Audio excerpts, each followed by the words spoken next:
জানিয়ে দিব আজকের বাংলার আপডেট সংবাদ। শুরুতেই সংবাদ শিরোনাম। আওয়ামী লীগকে বাংলাদেশ থেকে মুছে ফেলা যাবে না, শেখ হাসিনার বক্তব্য থাকছে প্রতিবেদনে। জুলাই সনদ নিয়ে উত্তাপ, না হলে সংসদ ভবন ঘেরাওয়ের হুমকি জামায়াতে আমিরের, থাকছে প্রতিবেদনে। দেশজুড়ে আওয়ামী লীগের সহিংসতার অভিযোগ, উত্তপ্ত হয়ে উঠছে রাজনীতি, থাকছে প্রতিবেদনে। আওয়ামী লীগকে ঘিরে কঠোর মন্তব্য, তারেক রহমানের বক্তব্যে তোলপাড়, থাকছে প্রতিবেদনে।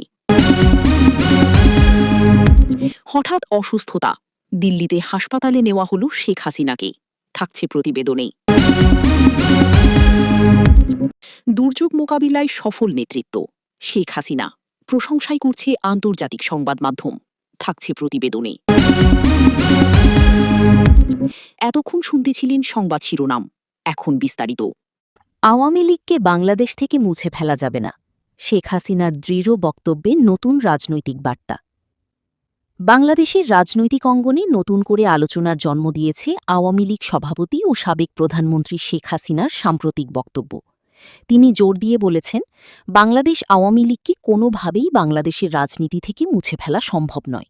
তারই বক্তব্যকে ঘিরে রাজনৈতিক অঙ্গনে নতুন করে বিতর্ক, বিশ্লেষণ এবং পাল্টাপাল্টি প্রতিক্রিয়া শুরু হয়েছে।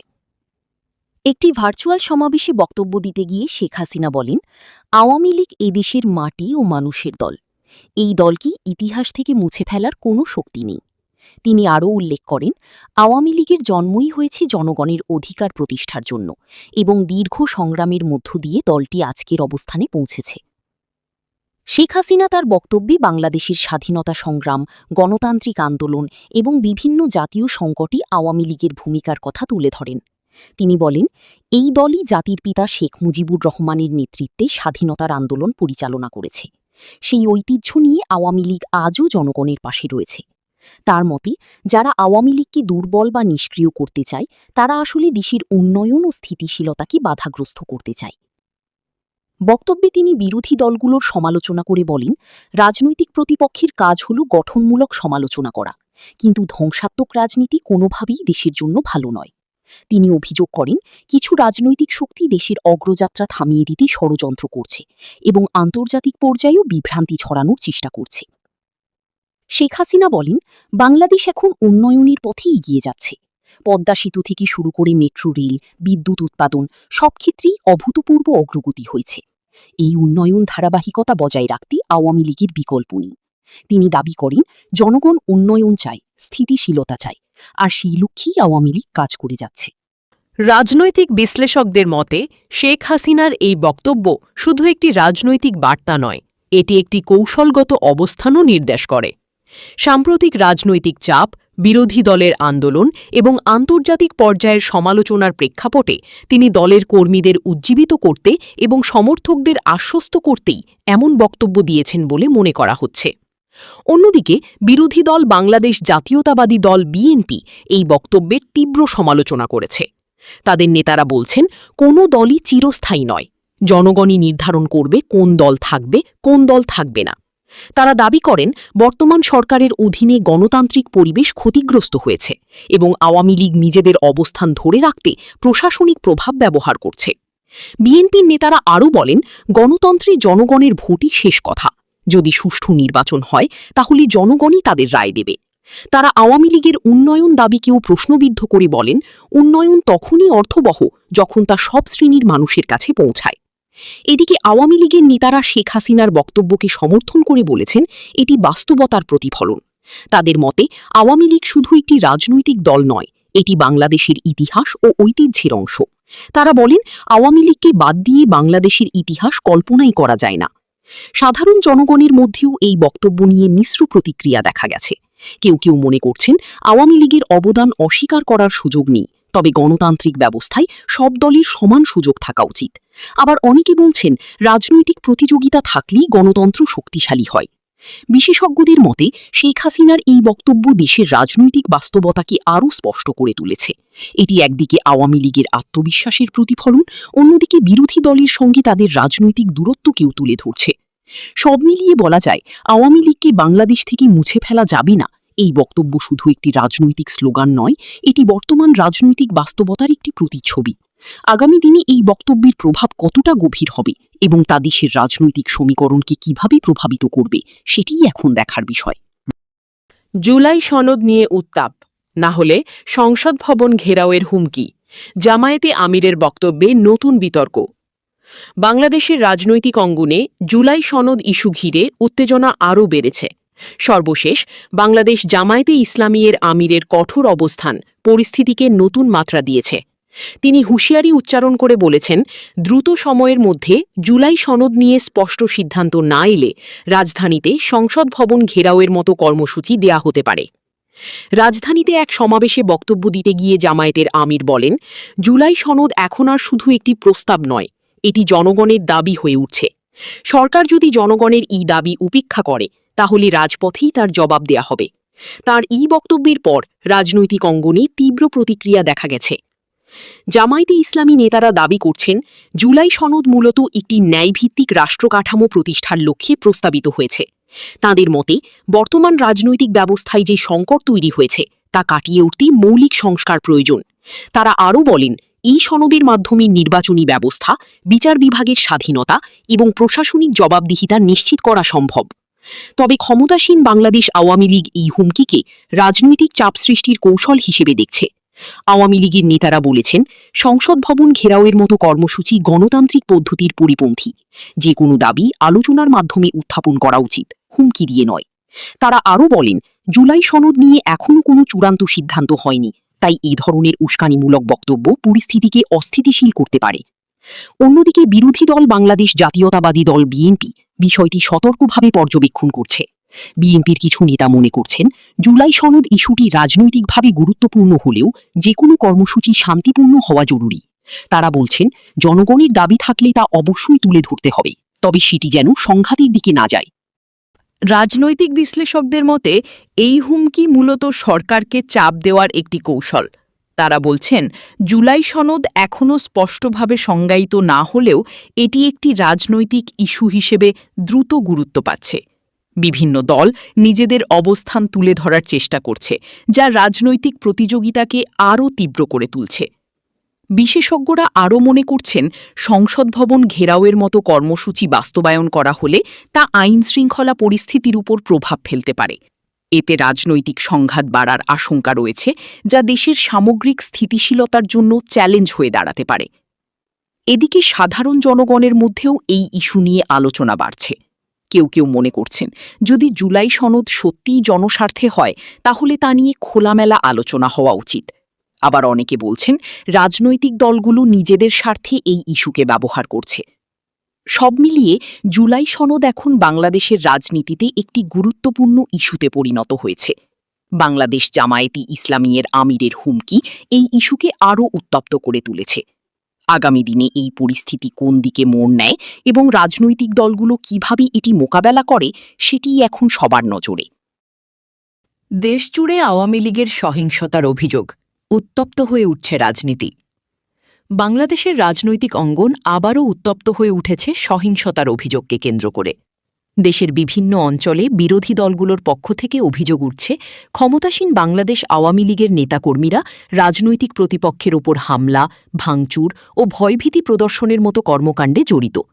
যদিও এসব অভিযোগ সরাসরি অস্বীকার করেছে আওয়ামী লীগ, তবুও পাল্টাপাল্টি বক্তব্যে পরিস্থিতি ক্রমেই জটিল হয়ে উঠছে।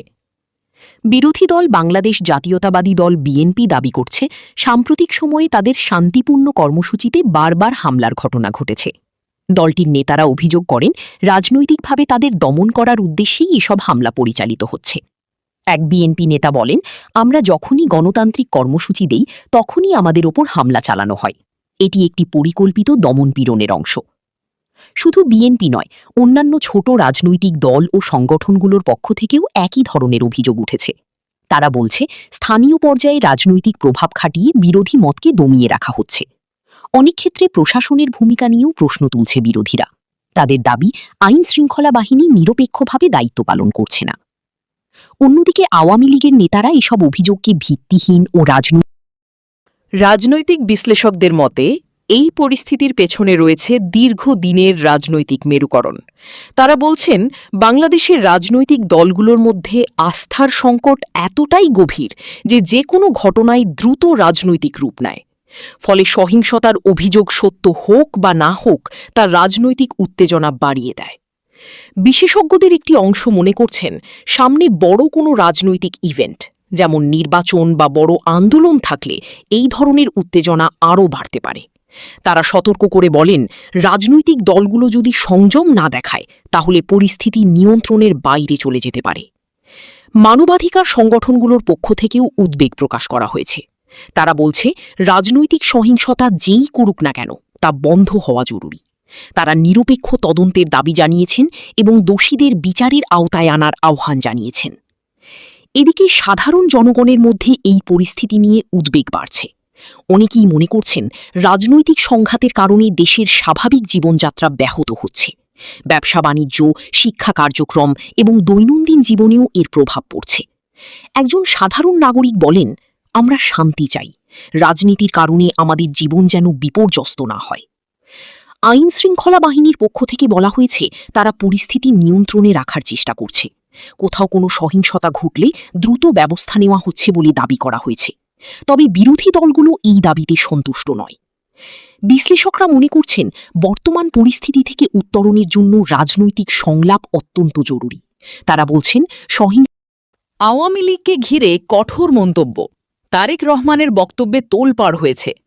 বাংলাদেশের রাজনৈতিক অঙ্গনে আবারও উত্তেজনার পারদ জড়িয়েছে বিএনপির ভারপ্রাপ্ত চেয়ারম্যান তারেক রহমানের সাম্প্রতিক বক্তব্য। ক্ষমতাসীন বাংলাদেশ আওয়ামী লীগকে ঘিরে তার কঠোর মন্তব্য রাজনৈতিক মহলে ব্যাপক আলোচনার জন্ম দিয়েছে। তার বক্তব্যকে কেন্দ্র করে সরকার ও বিরোধী দলের মধ্যে পাল্টাপাল্টি প্রতিক্রিয়া শুরু হয়েছে, যা দেশের সামগ্রিক রাজনৈতিক পরিবেশকে আরও উত্তপ্ত করে তুলেছে। লন্ডন থেকে ভার্চুয়াল এক সভায় বক্তব্য দিতে গিয়ে তারেক রহমান অভিযোগ করেন, আওয়ামী লীগ দীর্ঘদিন ধরে ক্ষমতার অপব্যবহার করে আসছে এবং গণতান্ত্রিক কাঠামোকে দুর্বল করেছে। তিনি দাবি করেন, দেশের জনগণ এখন পরিবর্তন চায় এবং একটি সুষ্ঠু রাজনৈতিক পরিবেশের জন্য ঐক্যবদ্ধ হচ্ছে। তার ভাষায়, দেশের মানুষ আর একদলীয় প্রভাব সহ্য করতে রাজি নয়। তারেক রহমান বলেন, অতীতে বিভিন্ন সময়ে বিরোধী দলের নেতাকর্মীদের বিরুদ্ধে মামলা, গ্রেপ্তার এবং দমনপীড়নের ঘটনা ঘটেছে। তিনি অভিযোগ করেন, এসব পদক্ষেপের মাধ্যমে রাজনৈতিক প্রতিপক্ষকে দুর্বল করার চেষ্টা করা হয়েছে। তিনি আরও বলেন, গণতন্ত্রে সব দলের সমান সুযোগ থাকা উচিত, কিন্তু বাস্তবে তা দেখা যাচ্ছে না।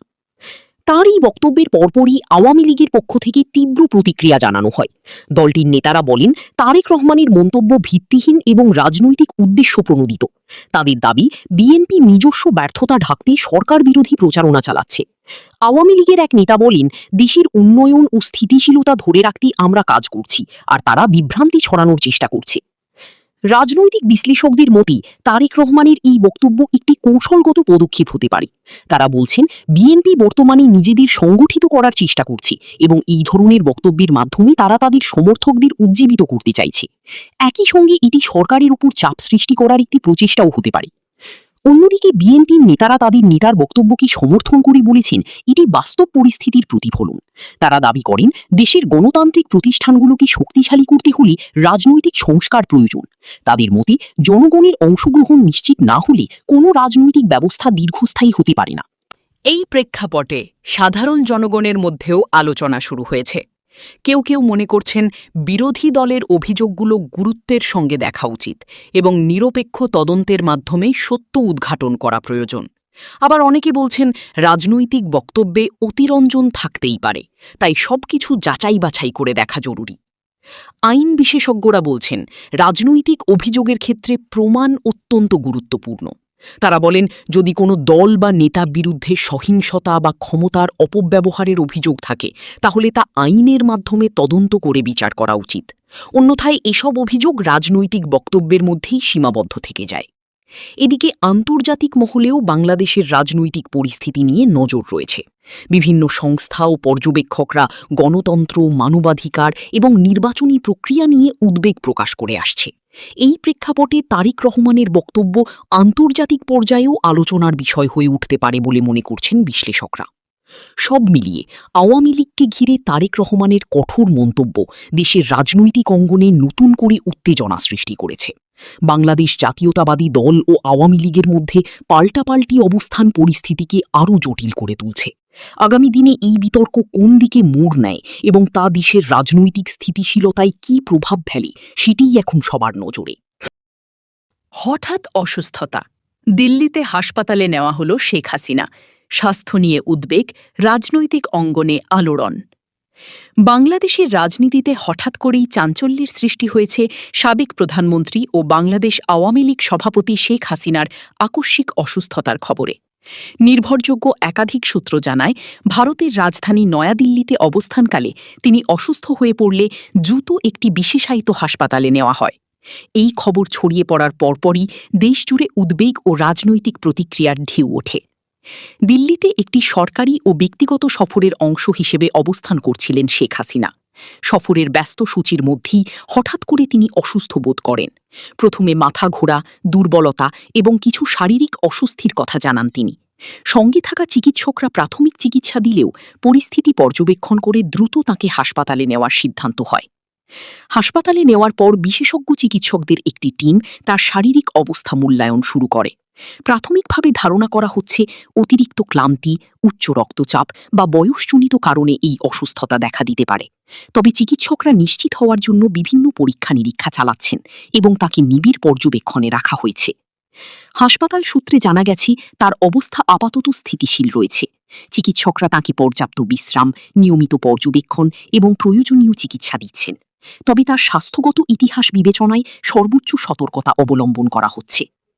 এই খবর ছড়িয়ে পড়ার সঙ্গে সঙ্গে বাংলাদেশের রাজনৈতিক অঙ্গনে তীব্র প্রতিক্রিয়া দেখা যায়। আওয়ামী লীগের শীর্ষ নেতারা গভীর উদ্বেগ প্রকাশ করে শেখ হাসিনার পূর্ববর্তী স্বাস্থ্যগত ইতিহাস বিবেচনায় চিকিৎসকরা আরও সতর্ক অবস্থানে রয়েছেন। অতীতে তিনি চোখের সমস্যা, শ্রবণজনিত জটিলতা এবং উচ্চ রক্তচাপের মতো বিষয় নিয়ে চিকিৎসা নিয়েছেন। তবে সবকিছু সামলে তিনি সবসময়ই রাজনৈতিকভাবে সক্রিয় থেকেছেন। রাজনৈতিক বিশ্লেষকদের মতে এই ঘটনা শুধু একটি স্বাস্থ্যগত বিষয় নয়, এটি দেশের রাজনৈতিক গতিপথেও প্রভাব ফেলতে পারে। আওয়ামী লীগের নীতি নির্ধারণী পর্যায়ে শেখ হাসিনার ভূমিকা অত্যন্ত গুরুত্বপূর্ণ। ফলে তার সাময়িক অনুপস্থিতি বা অসুস্থতা দলীয় কার্যক্রমে প্রভাব ফেলতে পারে। তবে আওয়ামী লীগের নেতারা বলছেন দলটি সাংগঠনিকভাবে শক্তিশালী এবং যে কোনো পরিস্থিতি মোকাবিলায় প্রস্তুত। তারা আশাবাদী শেখ হাসিনা দ্রুত সুস্থ হয়ে আবার সক্রিয়ভাবে নেতৃত্বে ফিরবেন।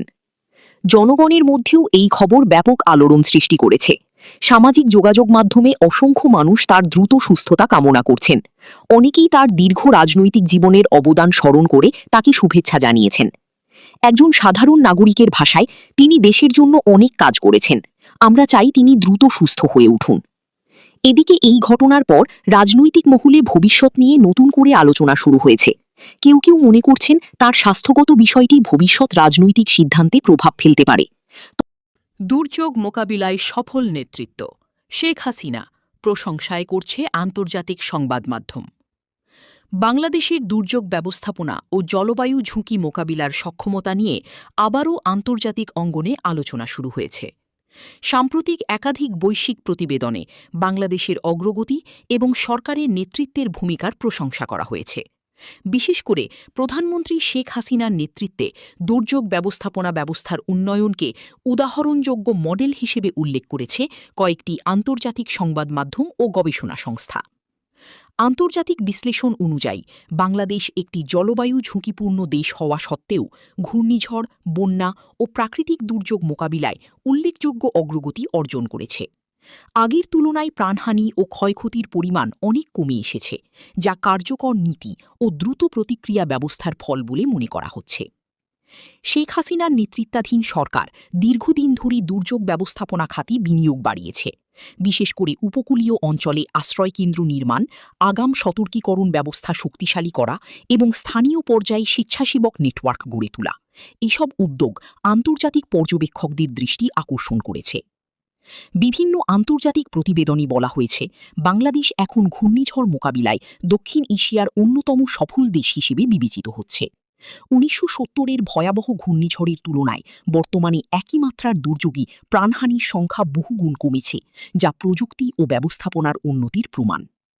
বিশেষ করে ঘূর্ণিঝড় পূর্বাভাস ব্যবস্থা এবং সময়মতো জনগণকে আন্তর্জাতিক সংবাদ মাধ্যমগুলোর একাধিক প্রতিবেদনে বলা হয়েছে বাংলাদেশের উপকূলীয় জনগোষ্ঠী এখন আগের চেয়ে অনেক বেশি সচেতন এবং প্রস্তুত। স্থানীয় পর্যায়ে দুর্যোগ ব্যবস্থাপনা কমিটি ও স্বেচ্ছাসেবী দলগুলো দ্রুত কার্যকর ভূমিকা রাখছে, যা সরকারের প্রশিক্ষণ ও পরিকল্পনার ফল। তবে কিছু বিশেষজ্ঞ মনে করছেন এখনও কিছু চ্যালেঞ্জ রয়ে গেছে। জলবায়ু পরিবর্তনের কারণে নদী ভাঙন, লবণাক্ততা বৃদ্ধি এবং শহরাঞ্চলে জলাবদ্ধতার মতো সমস্যা মোকাবিলা করতে আরও দীর্ঘমেয়াদী পরিকল্পনা প্রয়োজন। বিশেষ করে নগর ব্যবস্থাপনা ও অবকাঠামো উন্নয়নে আরও বিনিয়োগ জরুরি বলে তারা মত দিয়েছেন। এদিকে সরকারের পক্ষ থেকে বলা হয়েছে দুর্যোগ ব্যবস্থাপনা ব্যবস্থাকে আরও আধুনিক ও প্রযুক্তি নির্ভর করতে নতুন প্রকল্প গ্রহণ করা হয়েছে। এর মধ্যে রয়েছে উন্নত রাডার সিস্টেম, স্যাটেলাইট ডাটা বিশ্লেষণ এবং দ্রুত প্রতিক্রিয়া টিম সম্প্রসারণ। আওয়ামী লীগ নেতারা বলছেন শেখ হাসিনার নেতৃত্বে বাংলাদেশ শুধু দুর্যোগ মোকাবিলায় নয়, বরং সামগ্রিক উন্নয়ন ও স্থিতিশীলতায়ও এগিয়ে যাচ্ছে। তারা দাবি করেন আন্তর্জাতিক স্বীকৃতি এই অগ্রগতিরই প্রমাণ। অন্যদিকে বিরোধী দল বাংলাদেশ জাতীয়তাবাদী দল বলছে যদিও দুর্যোগ ব্যবস্থাপনায় অগ্রগতি হয়েছে, তবুও আরও স্বচ্ছতা ও জবাবদিহিতা প্রয়োজন। তারা মনে করে উন্নয়নকে টেকসই করতে হলে